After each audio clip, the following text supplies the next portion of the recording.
This is Tim Bryce with my column titled, Stop the Press.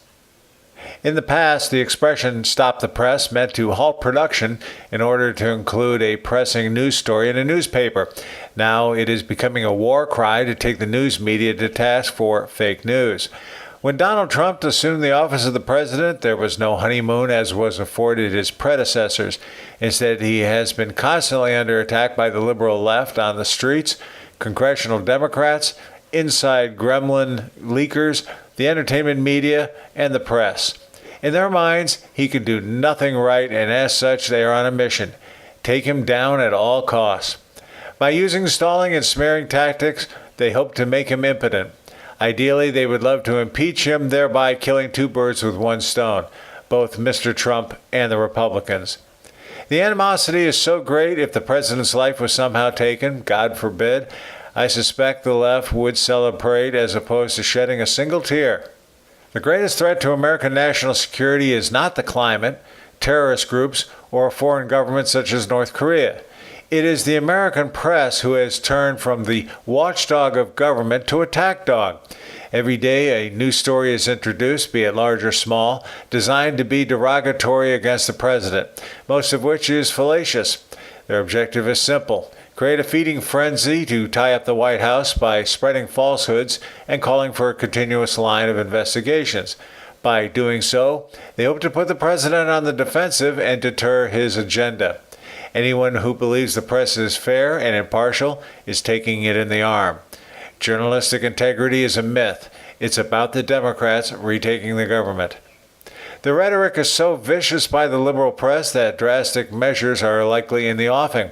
The media was shocked when President Trump recently suggested curbing White House press briefings and distribute news through written press announcements only. As for me, I wondered why it took him so long to come to this conclusion, as this is something I recommended last year. After all, the press is not honest with the White House and often misinterprets the news secretary. So why bend over backwards for the press if their mission is to destroy the president? The reality is, America is a country embroiled in a civil war of ideologies. The hate and animosity in this country is perhaps at its highest since before the 1860s. Think about it. Our values on the two sides are incompatible, our work ethic is different, and our sense of socioeconomics are at polar opposites. Whereas America used to fear the red menace of socialism, the left now openly embraces it. Former Presidents Reagan and the Bushes were somewhat prepared for the news bias as they were established politicians, but Mr. Trump is an outsider who was elected to drain the swamp, which includes the news media. As such, the press feels emboldened to take him down.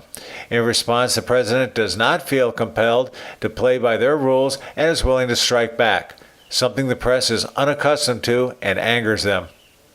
Whenever I discuss politics with friends and they begin to spout rehearsed talking points, I first ask them, "Where did you get this from?" which inevitably leads me back to the liberal press. I inevitably admonish them, "Don't believe everything you read." As a news junkie, someone who used to read newspapers cover to cover, I consider this all rather sad, as I no longer trust the press, nor does America in general, according to polls. The reality is the news media has become an organ of the left with no sense of moderation. Whether it is the elimination of the press briefings or some other tonic, the press has to be confronted, as it is obviously running amok under the ruse of journalistic honesty and integrity.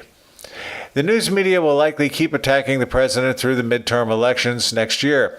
If their criticisms backfire and the Republicans gain ground in Congress, the left will have to go back to the drawing board.